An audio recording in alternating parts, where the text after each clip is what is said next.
हरे कृष्णा, जय श्री हरि। ओम नमो भगवते वासुदेवाय। मेरे सभी प्यारे भक्तगणों पर भगवान विष्णु की कृपा सदा सर्वदा बनी रहे।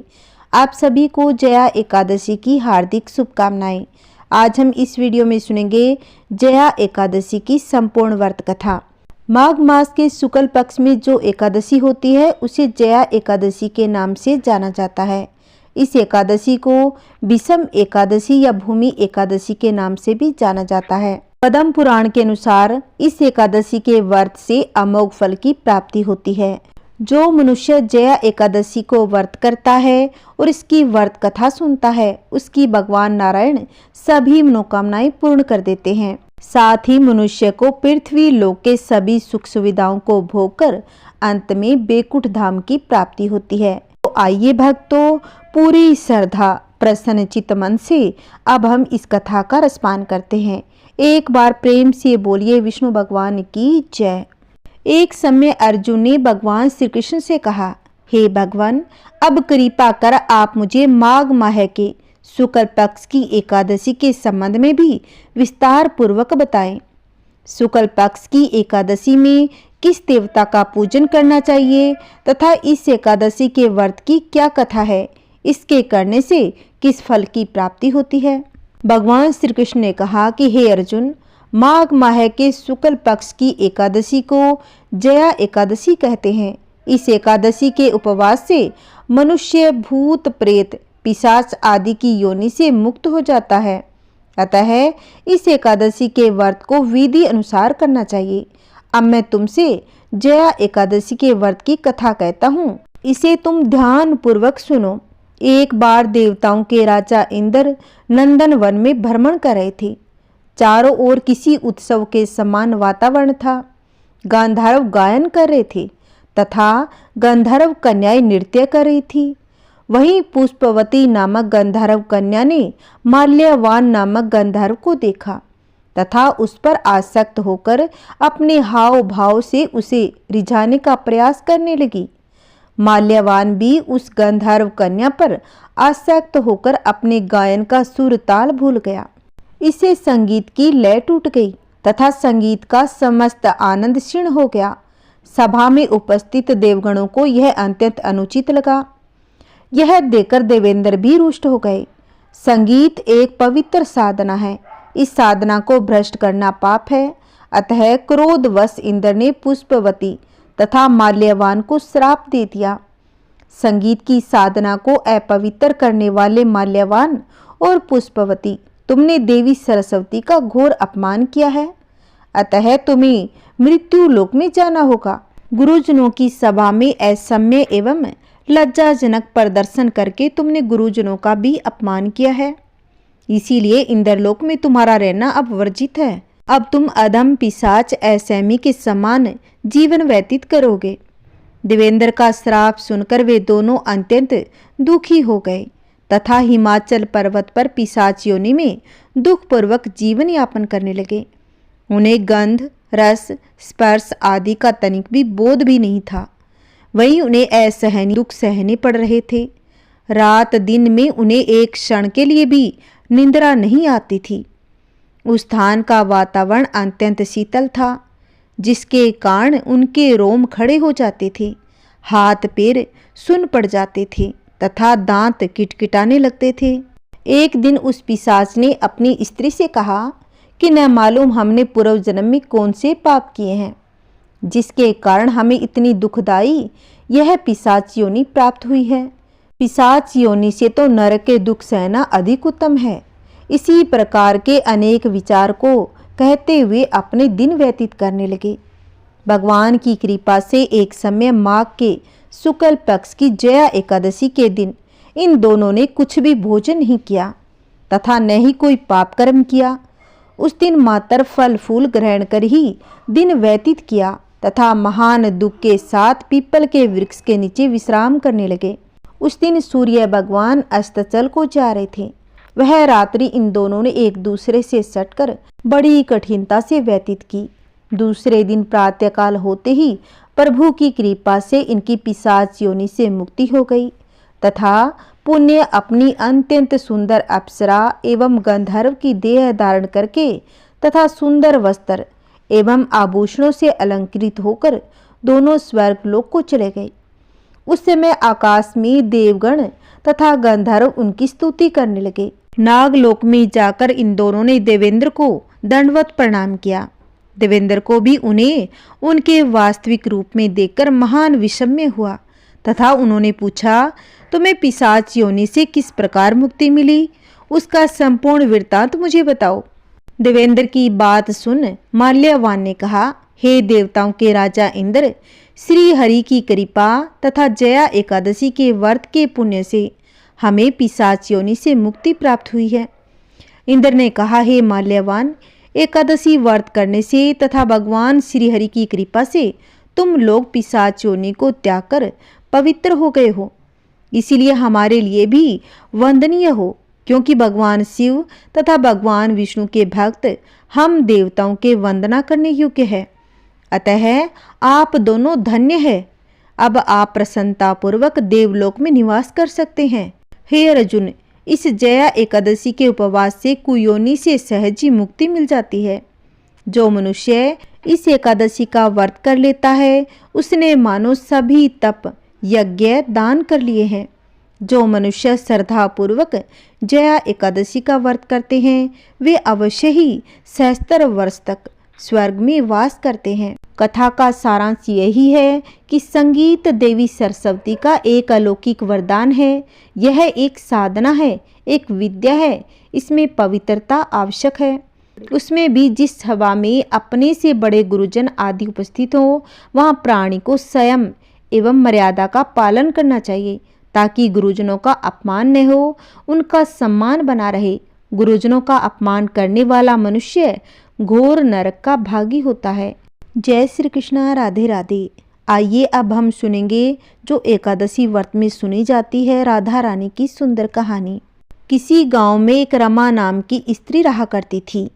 5-6 साल उसकी शादी को हो गए थे, लेकिन उनके कोई संतान नहीं थी।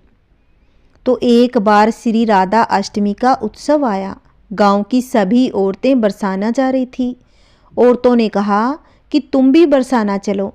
राधा रानी बड़ी दयालु है, तुम्हारी गोद जरूर भरेगी। रमा कभी 7-8 दिन अपने घर से बाहर नहीं रही थी। उसके पति और सास ने भी उसे जाने की आज्ञा दे दी। बस उसने मन में ठान लिया कि राधा रानी मेरी गोद जरूर भरेंगे। जिस दिन उसे जाना था उसी दिन पैर में चोट लग गई, चला भी नहीं जा रहा था। फिर भी वह स्त्रियों के संग यात्रा पर चली। सारे रास्ते ट्रेन में राधा कृष्ण का जाप कीर्तन करते हुए गई और बरसाना पहुंचकर नहा धोकर राधा जी के मंदिर में जाने के लिए तैयार हुई। राधा जी के महल में जब जाते हैं तो ऊपर बहुत सी सीढ़ियां चढ़ने पड़ती हैं। जैसे सीढ़ियां चढ़ने लगे वह स्त्रियों को बोली, तुम लोग आगे आगे चलो, मैं धीरे धीरे आ रही हूँ। पैर में चोट लगने की वजह से चला भी नहीं जा रहा था। 2-4 सीढ़ियां चढ़ने के बाद उसका पैर मुड़ गया, वह नीचे गिरने लगी। तभी एक 7-8 साल की कन्या ने उसका हाथ पकड़ लिया। रमा बोली, बेटी, आज अगर तुम ना होती तो मैं नीचे गिर गई होती। वह कन्या कहने लगी, मैं तुम्हें ऐसे कैसे गिर जाने देती। रमा ने पूछा कि बेटी तुम्हारा क्या नाम है।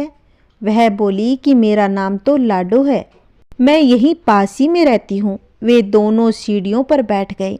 लाडो कहने लगी कि मैया मेरे लिए क्या लाई हो, ना कोई जान ना कोई पहचान।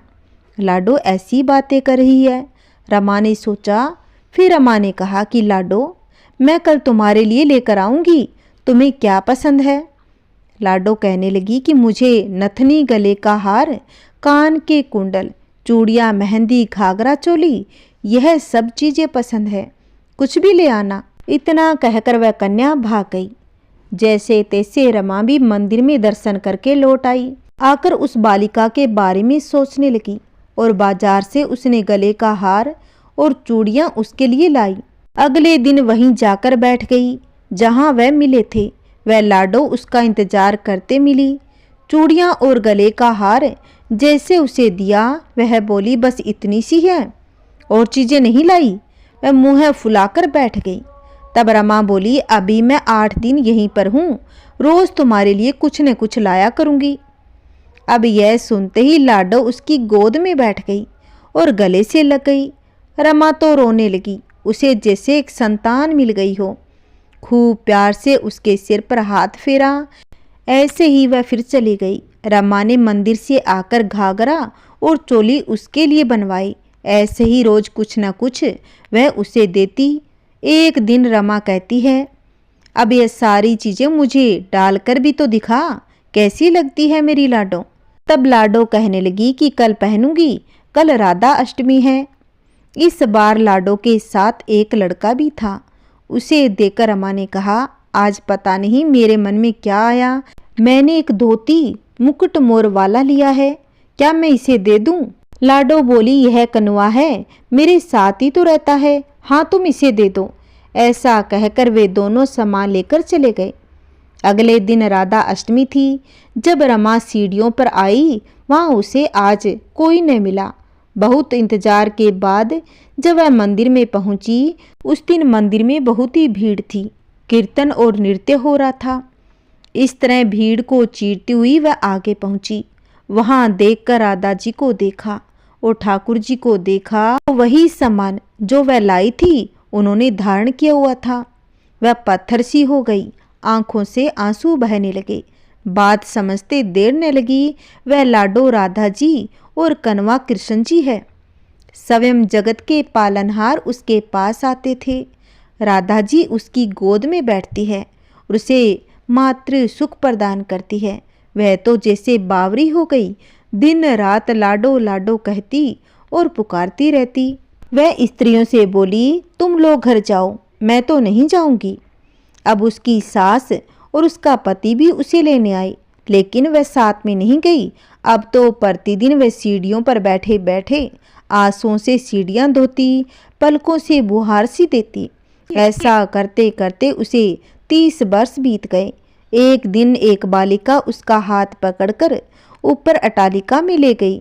वहां जाकर बोलती है, लो आ गई तेरी लाडो। ऐसा कहकर बाहें फैलाकर रमा को बुलाने लगी और अपने गले लगा लिया। उस दिन रमा ऐसा गले लगी कि इस पार्थिव शरीर को छोड़कर सदा के लिए अपनी लाडो के पास चली गई। जय श्री कृष्ण, राधे राधे। ओम नमः शिवाय। हरे कृष्ण हरे मुरारी, हे नाथ नारायण वासुदेवाय। आइए भक्तों, अब हम सुनेंगे 11 माता की कहानी। एक समय की बात है, किसी राज्य में एक राजा रहा करता था। राजा बहुत ही बुद्धिमान और बलशाली था। राजा सदैव अपनी प्रजा का बहुत ही अच्छे से ध्यान रखता था। प्रजा भी अपने राजा को बहुत ही पसंद करती थी। राजा की 2 बेटियां थीं। राजा अपनी दोनों बेटियों से बहुत ही प्रेम करता। राजा की छोटी बेटी देखने में बहुत ही सुंदर और आकर्षण थी। राजा की बड़ी बेटी छोटी बेटी के मुकाबले थोड़ा कम सुंदर थी। राजा की छोटी बेटी 11 माता की पूजा किया करती और व्रत भी रखा करती। सभी लोग राजा की छोटी बेटी से बहुत ही प्रेम करते थे। लोग उसकी बहुत ही प्रशंसा किया करते थे। राजा भी अपनी छोटी बेटी को बड़ी बेटी के मुकाबले अधिक प्रेम करता था, जिस कारण राजा की बड़ी बेटी को अपनी छोटी बहन से बहुत ही नफरत हो गई थी। राजा की दोनों बेटियां जब बड़ी हो गई, तब एक पड़ोस के राज्य में रहने वाला राजकुमार राजा की बड़ी बेटी के लिए रिश्ता लेकर आया। लेकिन जैसे ही उस राजकुमार की नज़र राजा की छोटी बेटी पर पड़ी, तो वह राजकुमार राजा की छोटी बेटी पर आकर्षित हो गया और उससे पहली नज़र में प्रेम कर बैठा।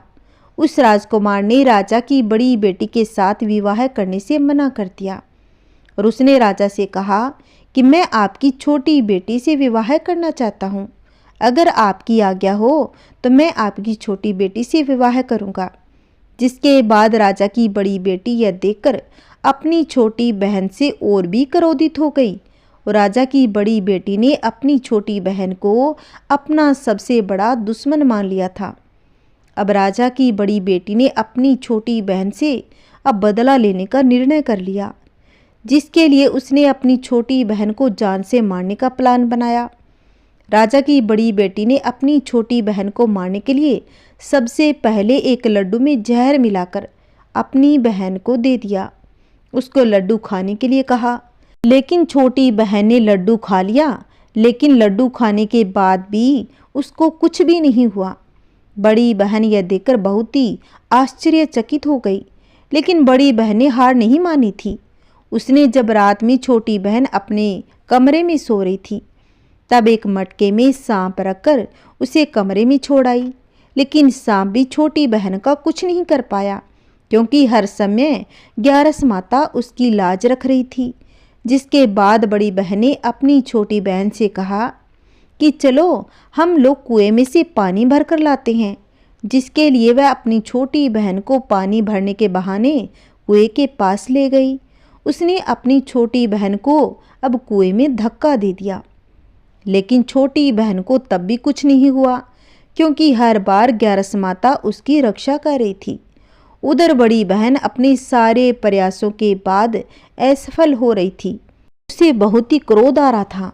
फिर उसने अपनी बहन के पास जाकर उससे खुद ही पूछ लिया कि मेरी छोटी बहन, तुमको पता है भगवान ने सबकी मृत्यु एक निश्चित समय पर लिखी है, और कैसे तुम्हारी मृत्यु होगी क्या ये तुम जानती हो? तब छोटी बहन ने अपनी बड़ी बहन को बताया कि हाँ, मैं तो जानती हूँ कि मेरी मृत्यु कैसे होगी। छोटी बहन से यह सुनकर बड़ी बहन मन ही मन बहुत ही प्रसन्न होने लगी। उसने अपनी छोटी बहन से कहा, तुम मुझे अपनी मृत्यु का राज बताओ। छोटी बहन ने अपनी बड़ी बहन से कहा कि मेरी मृत्यु तो एक तोते में है। जो तोते के गले में एक हार है, उससे ही मेरी मृत्यु होगी। जब तक कोई भी व्यक्ति तोते को मारकर वह हार अपने गले में पहनेगा तो मैं मूर्छित हो जाऊंगी। जैसे ही उस हार को अपने गले से उतार देगा तो मैं वापस से जीवित हो जाऊंगी। अब अपनी छोटी बहन की मृत्यु का राज जानकर बड़ी बहन तो बहुत ही प्रसन्न हो गई। उसने अपनी छोटी बहन को मारने के लिए उसने पालतू तोते को ढूंढना शुरू कर दिया, और छोटी बहन को इस बात का आभास हो गया था कि कोई उसकी जान लेना चाहता है, जिसके लिए वह अपने पिता के पास गई। उसने अपने पिता से कहा कि पिताजी, मेरी मृत्यु के बाद आप मुझे जलाइएगा मत, बल्कि आप मुझे अपनी पुराने वाली हवेली में एक पलंग पर लेटाकर छोड़ दीजिएगा। अपनी बेटी की बात सुनकर राजा बहुत ही आश्चर्य में पड़ गया। राजा ने अपनी छोटी बेटी से पूछा कि बेटी, तुम ये क्या कह रही हो? तब राजा की छोटी बेटी ने कहा, पिताजी, समय किसी के लिए नहीं रुका, कब क्या हो जाए यह तो किसी को भी पता नहीं। फिर राजा ने अपनी छोटी बेटी से कहा कि तुम ऐसी बातें क्यों कर रही हो? 2 दिन बाद तो तुम्हारा विवाह है। लेकिन छोटी बेटी ने अपने पिताजी को ऐसा करने पर मजबूर कर दिया और उसने वचन ले लिया।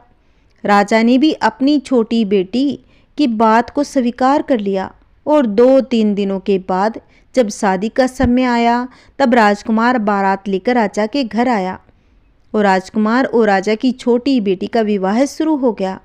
जैसे ही राजा की छोटी बेटी राजकुमार के साथ फेरे लेना शुरू करती है तो उसकी बड़ी बहन अपनी छोटी बहन के कमरे में जाकर उसके तोते को पकड़ लेती है, उसको जान से मार देती है। तोते के गले में जो हार था उसको अपने गले में धारण कर लेती है। जैसे ही बड़ी बहन उस हार को अपने गले में धारण करती है, उधर छोटी बहन 3.5 फेरे ही ले पाती है, वहीं बेहोश होकर गिर जाती है। जिसके बाद राजा ने बड़े बड़े दर्द हकीमों को बुलवाया, अपनी छोटी बेटी का इलाज करने के लिए कहा।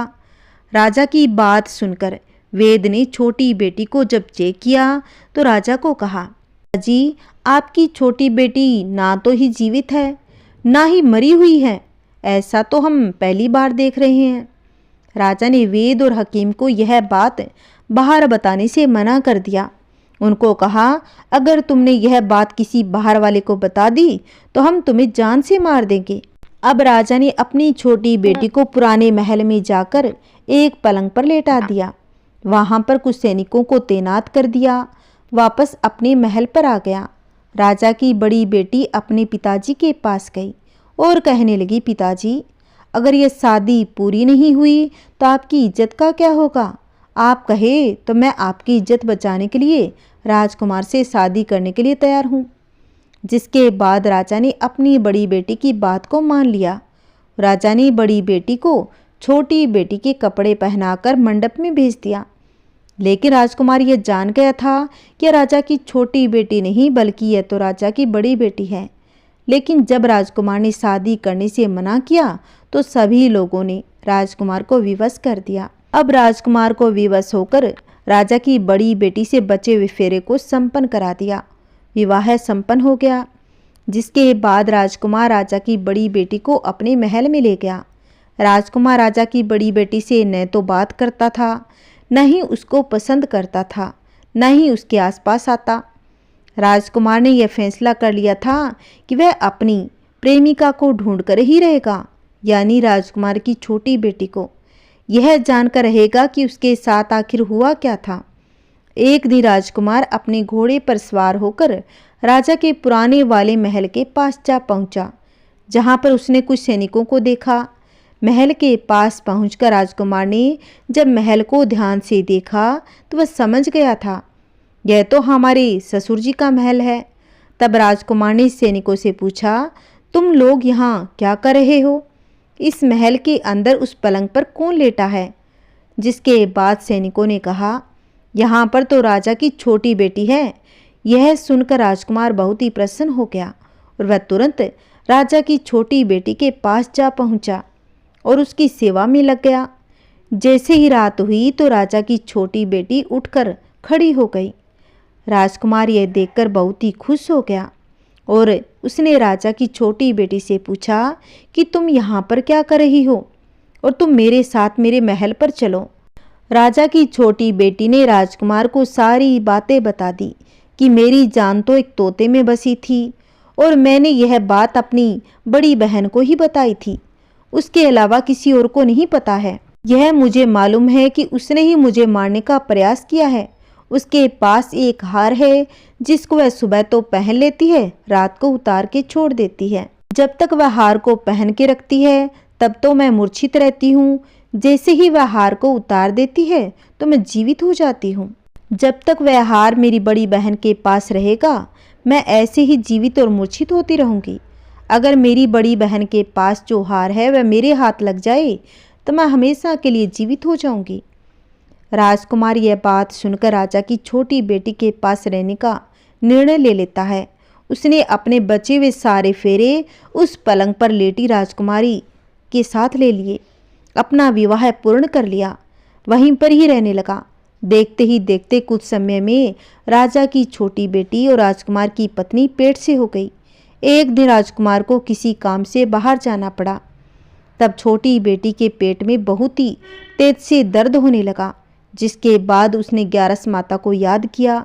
जिसके बाद वहाँ पर ग्यारस माता प्रकट हो गई। उन्होंने अपनी भक्त के दर्द को दूर किया और एक पुत्र की प्राप्ति करवाई। वहीं पर अचानक से राजकुमार भी आ गया। राजकुमार ने ग्यारस माता को देखा तो वह आश्चर्यचकित हो गया। उसने तुरंत माता को प्रणाम किया और ग्यारस माता ने राजकुमार से कहा कि जब तुम्हारा यह बालक 5 वर्ष का हो जाए तो तुम अपनी पत्नी का वो हार लाकर इसके गले में डाल देना।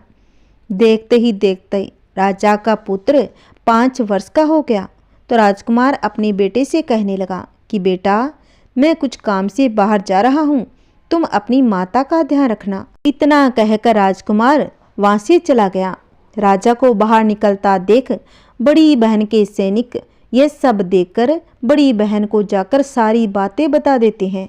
जिसके बाद बड़ी बहन अपनी छोटी बहन के पुत्र को वहाँ से उठवा लेती है, उसको जान से मरवा देती है। छोटी बेटी के पुत्र के 2 टुकड़े कर दिए। पहला टुकड़ा चक्की के पास छुपा दिया, दूसरा टुकड़ा अपनी पलंग के नीचे रख दिया। यह सब कार्य ग्यारस माता देख रही थी। अब ग्यारस माता ने सोचा, अगर मैंने आज मेरी भक्त की लाज नहीं बचाई तो कल को मेरे को कोई नहीं मानेगा। अब ग्यारस माता एक भिखारी का रूप रखकर बड़ी बहन के पास जाती है। जिसके बाद वहाँ पर ये भिक्षा मांगने लगती है।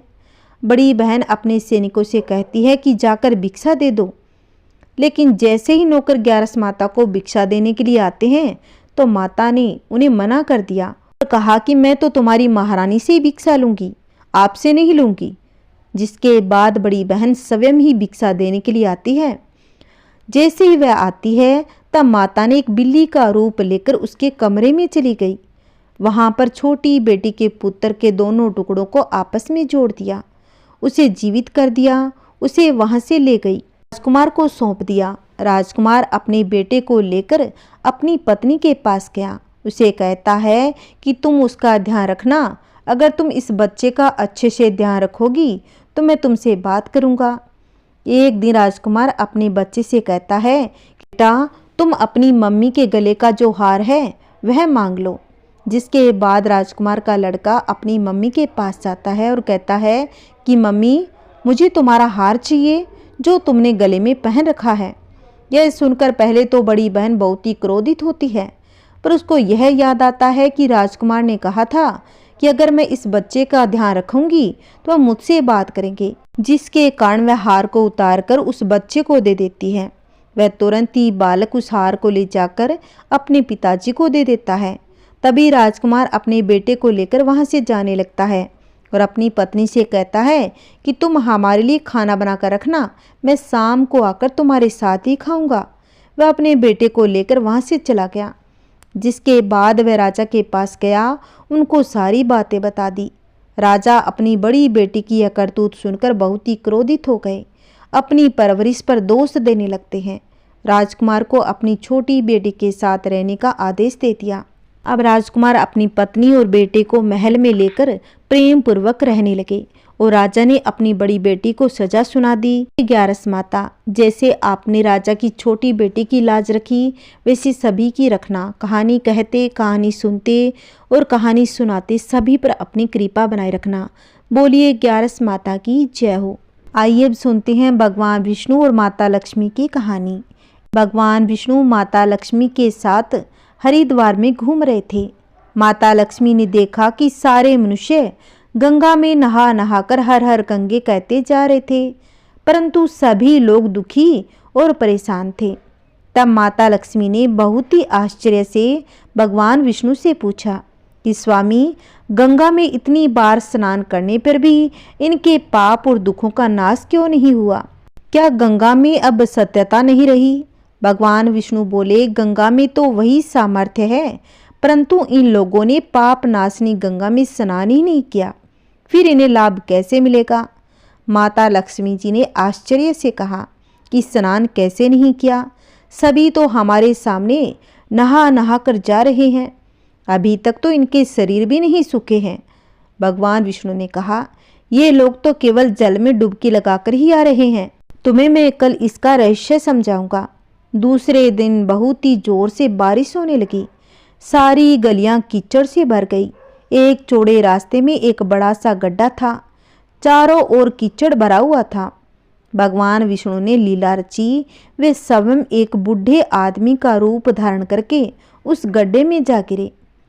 लक्ष्मी जी को उन्होंने समझाकर पास में बैठा दिया कि देखो, तुम लोगों को सुना सुनाकर यूं पुकारती रहो कि मेरे बूढ़े पति अचानक से गड्ढे में गिर पड़े हैं, कोई पुण्य आत्मा इनको बाहर निकाल दे, इनके प्राण बचा दे, हम असहाय दंपति की सहायता करें। भगवान विष्णु ने यह भी समझा दिया कि जब कोई व्यक्ति गड्ढे में से मुझे बाहर निकालने का प्रयास करे, तब इतना कह देना कि मेरे पति सर्वथा निष्पाप हैं, उन्हें वही छू सकते हैं जो खुद भी निष्पाप हो, तो उनके हाथ लगाएं, नहीं तो उनके हाथ लगाते ही आप स्वयं भस्म हो जाएंगे। लक्ष्मी जी तथास्तु कहकर गड्ढे के किनारे बैठ गई। आने जाने वालों को सुना सुनाकर भगवान विष्णु की सिखाई हुई बात कहने लगी। गंगा में नहा नहाकर लोगों के झुंड आ रहे थे और सुंदर युवती को यूं बैठी देखकर कुछ लोगों के मन में पाप आया, कुछ लोगों को धर्म का भय भी हुआ, कुछ लोग कानून से डरे, कुछ लोगों ने तो लक्ष्मी जी को यह भी कह दिया कि मरने दे इस बुढ़े को, क्यों इसके लिए रोती है। और कुछ दयालु और चरित्रवान पुरुष ने उस युवती के पति को बाहर निकालना चाहा, परंतु लक्ष्मी जी के वचन सुनकर वे वहीं पर रुक गए। उन्होंने सोचा कि हम गंगा में नहाकर तो आए हैं, तो क्या हुआ, पापी तो है ही, हम कहीं सहायता करते समय भस्म ना हो जाए। उनके पास कई व्यक्ति आए, परंतु किसी का साहस भी नहीं हुआ। सैकड़ों आए, सैकड़ों ने पूछा और सैकड़ों चले गए। संध्या का समय हो चला। तब भगवान विष्णु ने माता लक्ष्मी से कहा, देखो आया कोई सच्चे मन से गंगा में नहाने वाला। तब थोड़ी देर बाद एक नौजवान युवक हाथ में लोटा लिए हर हर गंगे कहता हुआ आया। लक्ष्मी जी ने उसे भी वही बात कही। उस युवक का हृदय करुणा से भर आया। उसने भगवान विष्णु को बाहर निकालने की तैयारी की। लक्ष्मी जी ने उसे रोककर कहा कि भाई, यदि तुम सर्वथा निष्पाप नहीं हो तो मेरे पति को छूते ही तुम भस्म हो जाओगे। उसने उस समय बिना किसी संकोच किए हुए लक्ष्मी जी से कहा कि माता, मेरे निष्पाप होने में तुम्हें संदेह क्यों? देखती नहीं, मैं अभी गंगा नहाकर आया हूँ। भला गंगा नहाने के बाद भी क्या कोई पाप रहते हैं? मैं अभी तुम्हारे पति को बाहर निकाल देता हूँ। युवक ने लपककर उस बूढ़े आदमी को ऊपर उठा लिया। भगवान विष्णु और माता लक्ष्मी ने उसे अधिकारी समझकर अपना असली रूप प्रकट कर दर्शन देकर निहाल कर दिया। भगवान विष्णु ने माता लक्ष्मी से कहा, इतने सारे लोगों में से केवल इस एक आदमी ने ही गंगा स्नान किया है। इस दृष्टांत के अनुसार जो बिना श्रद्धा विश्वास के केवल दंभ के लिए गंगा स्नान करते हैं, उन्हें वास्तविक फल प्राप्त नहीं होता। परंतु इसका यह मतलब नहीं कि गंगा स्नान व्यर्थ जाता है। गंगा स्नान का पुण्य बहुत ही अधिक है। जो लोग सच्चे मन से गंगा स्नान के लिए जाते हैं, उनके सभी पाप नष्ट हो जाते हैं। जो भी भक्त इस कथा को सुनता है, भगवान विष्णु उसकी सभी मनोकामनाएं पूर्ण करे। तो आइए भक्तों, अब हम सुनेंगे तुलसी माता की कहानी। एकादशी व्रत में अगर तुलसी माता की कहानी नहीं सुनते तो व्रत का पूरा फल नहीं मिलता। तो आइए पूरी श्रद्धा प्रसन्नचित मन से तुलसी माता की कहानी सुनते हैं। सावर्णी मुनि की पुत्री तुलसी अपूर्व सुंदरी थी। उनकी इच्छा थी कि उनका विवाह भगवान नारायण के साथ हो। इसके लिए उन्होंने नारायण पर्वत की घाटी में स्थित बद्री वन में घोर तपस्या की थी। दीर्घ काल तक तपस्या के उपरांत ब्रह्मा जी ने प्रसन्न होकर दर्शन दिया और वर मांगने को कहा। तुलसी ने कहा कि हे सृष्टिकर्ता ब्रह्मादेव, आप तो अंतर्यामी हैं, सबके मन की बात को जानते हैं। फिर भी मैं अपनी इच्छा बताती हूँ। मैं चाहती हूँ कि भगवान श्री नारायण मुझे पति रूप में मिले। ब्रह्मा ने कहा, तुम्हारा अभिष्ट तुम्हें अवश्य ही मिलेगा। अपने पूर्व जन्म में किसी अपराध के कारण तुम्हें श्राप मिला है। इसी प्रकार भगवान श्री नारायण के एक पार्षद को भी दानव कुल में जन्म लेने का श्राप मिला है। दानव कुल में जन्म के बाद भी उसमें नारायण का अंश विद्यमान रहेगा। इसीलिए इस जन्म में पूर्व जन्म के पाप के शमन के लिए संपूर्ण नारायण तो नहीं, नारायण के अंश से युक्त दानव कुल में जन्मे उस श्रापग्रस्त पार्षद से तुम्हारा विवाह होगा। शाप मुक्त होने पर भगवान श्री नारायण सदा सर्वदा के लिए तुम्हारे पति हो जाएंगे। तुलसी ने ब्रह्मा के इस वरदान को स्वीकार किया, क्योंकि मानव कुल में जन्म के कारण उसे मायावी भोग तो भोगना ही था। तुलसी बद्रीवन में ही रहने लगी। नारायण का वह पार्षद दानव कुल में शंखचूड़ के नाम से पैदा हुआ था। कुछ दिनों के बाद वह भ्रमण करता हुआ बद्रीवन में आया। यहाँ तुलसी को देखते ही वह उस पर मुग्ध हो गया। तुलसी के सामने उसने अपने साथ विवाह का प्रस्ताव रखा। इतने में ही वहाँ ब्रह्मा जी आ गए और तुलसी से कहा कि तुलसी, शंखचूड़ को देखो, कैसा देव उपम इसका स्वरूप है। दानव कुल में जन्म लेने के बाद भी लगता है कि जैसे इसके शरीर में नारायण का वास हो। तुम प्रस्ताव को शीघ्र ही स्वीकार कर लो। तुलसी को भी लगा कि उसकी तपस्या पूर्ण हो गई, उसे इच्छित फल मिला है। शंखचूड़ के साथ उसका गांधार विवाह हो गया। वह शंखचूड़ के साथ उसके महल में पत्नी बनकर आ गई। शंखचूड़ ने अपनी परम सुंदरी सती साध्वी पत्नी तुलसी के साथ बहुत दिनों तक राज्य किया।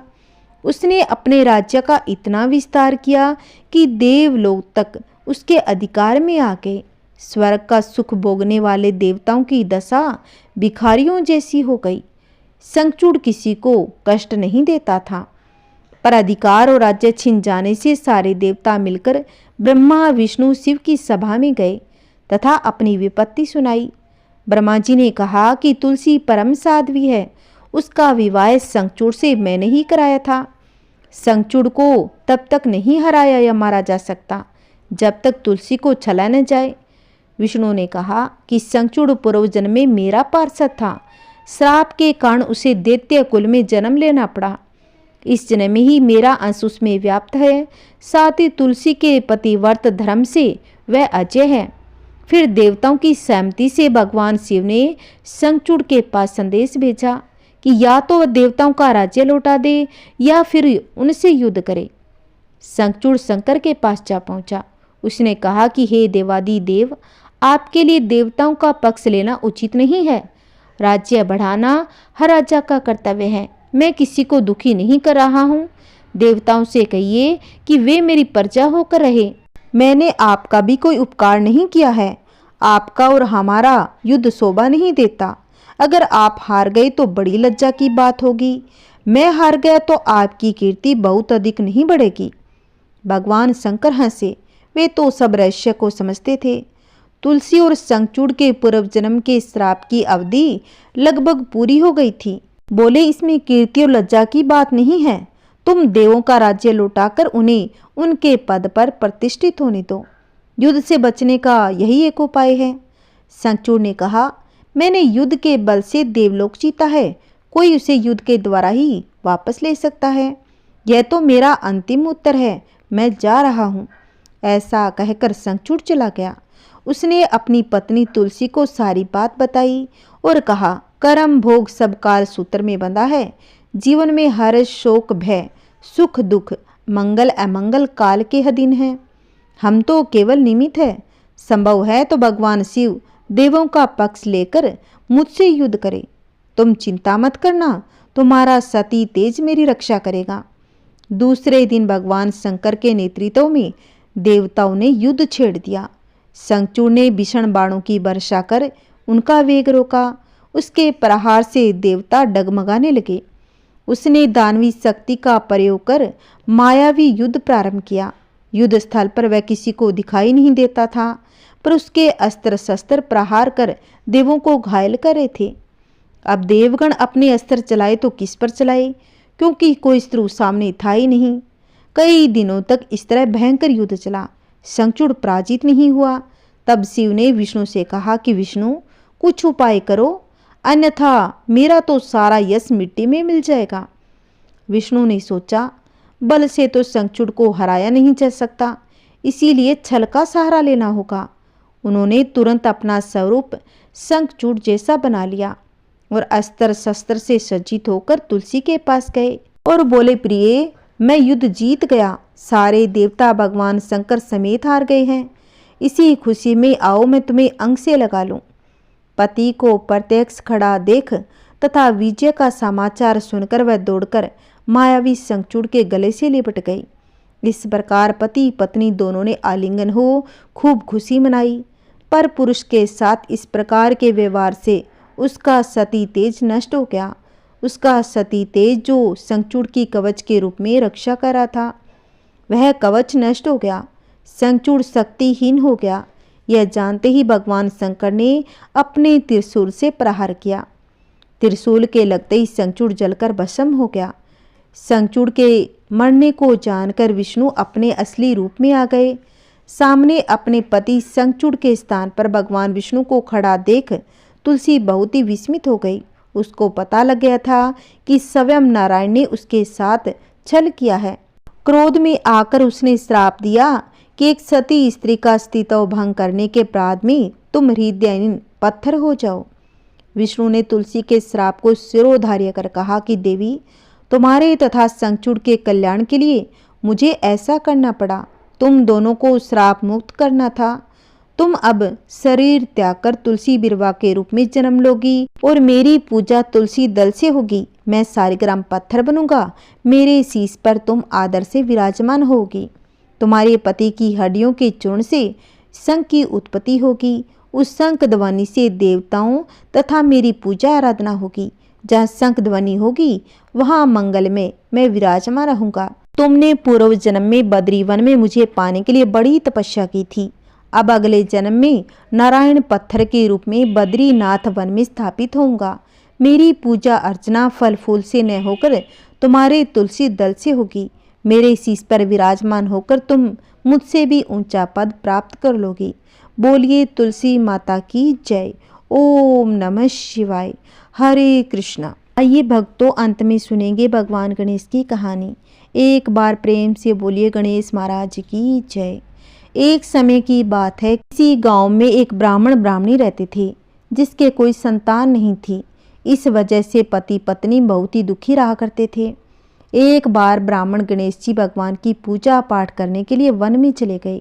अब ब्राह्मण पूजा पाठ करने के साथ ही पुत्र की कामना भी किया करता था।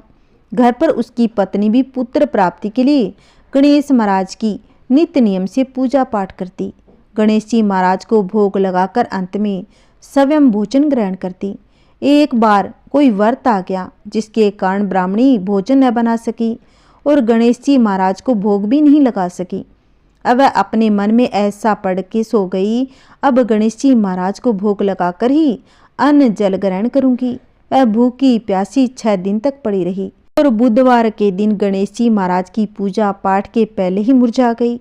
अब गणेश जी महाराज उनकी सच्ची लगन और निष्ठा को देखकर प्रसन्न हो गए। उन्होंने उसे आशीर्वाद दिया और कहा कि मैं तुमसे अति प्रसन्न हूँ, मैं तुम्हें एक सुंदर बालक देता हूँ। भगवान गणेश उसको एक छोटा सा बालक देकर अंतर्ध्यान हो गए। सुंदर बालक पाकर ब्राह्मणी अति प्रसन्न हो गई। ब्राह्मणी ने उस बालक का नाम गणेशा रखा।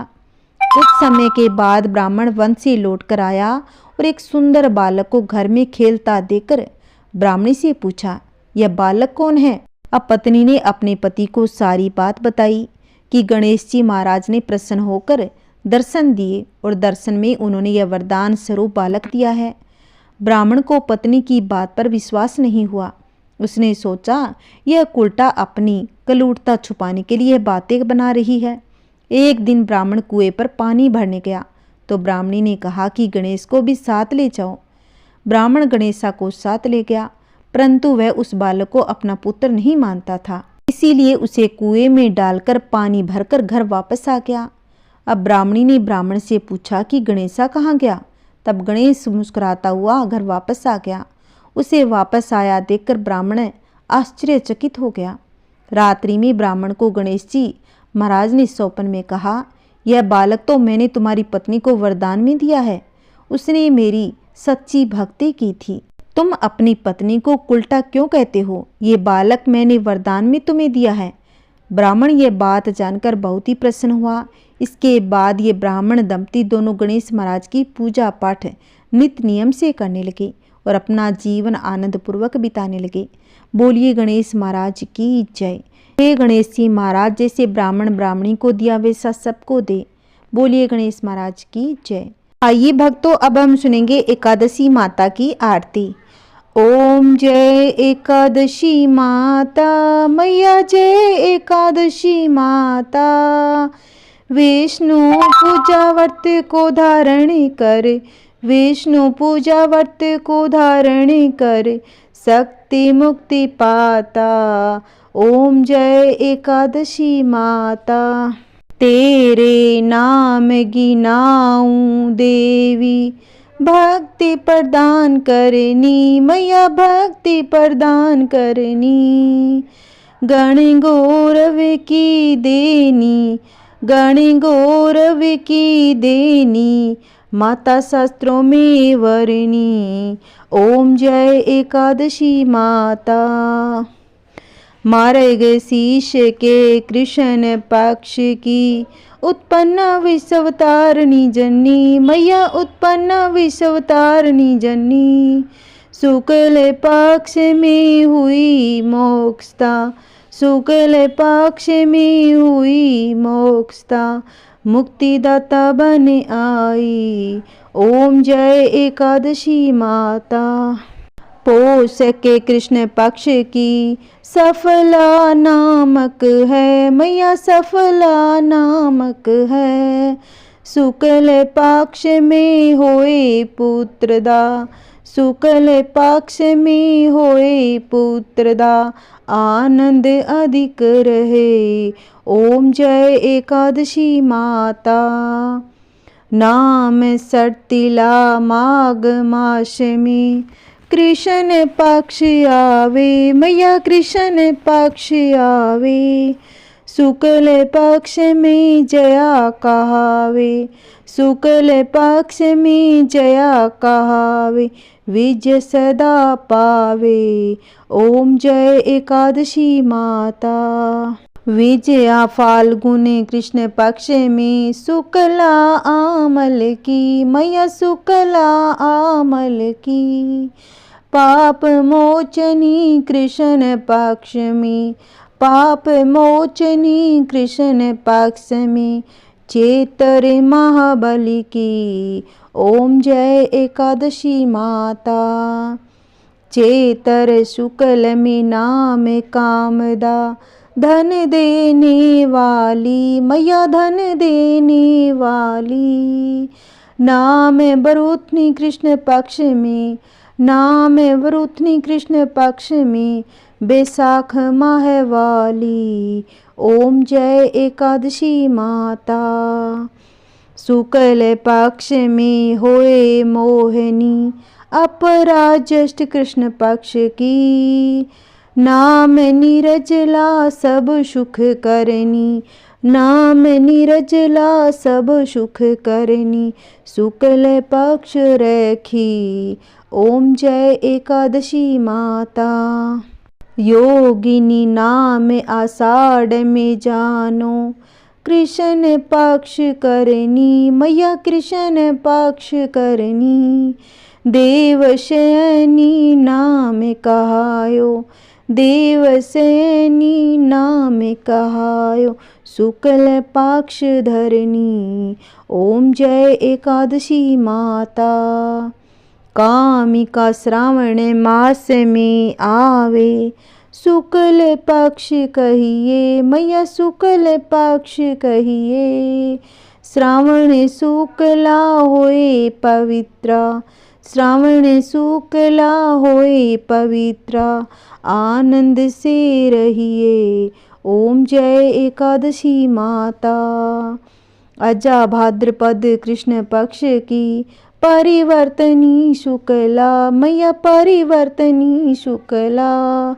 इंदिरा आश्विन कृष्ण पक्ष में, इंदिरा आश्विन कृष्ण पक्ष में, व्रत से भव सागर निकला।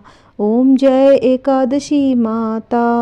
पापा कुंशा है शुक्ल पक्ष में, आप हर निहारी, मैया पाप हर निहारी। रमा मास कार्तिक में आवे, रमा मास कार्तिक में आवे, सुखदायक भारी। ओम जय एकादशी माता। देव उठानी शुक्ल पक्ष की, दुख नाशक मैया, मैया दुख नाशक मैया। पावन मास में करो विनती, पावन मास में करो विनती, पार करो नैया। ओम जय एकादशी माता। परमा कृष्ण पक्ष में होती, जन मंगल करनी, मैया जन मंगल करनी। शुक्ल मास में होए पद्मिनी, शुक्ल मास में होए पद्मिनी, दुख दारिद्र हरनी। ओम जय एकादशी माता। जो कोई आरती एकादशी की, प्रेम सहित गावे, मैया प्रेम सहित गावे। जन गुर दीता स्वर का वासा, जन गुर दीता स्वर का वासा, निश्चय वह पावे। ओम जय एकादशी माता।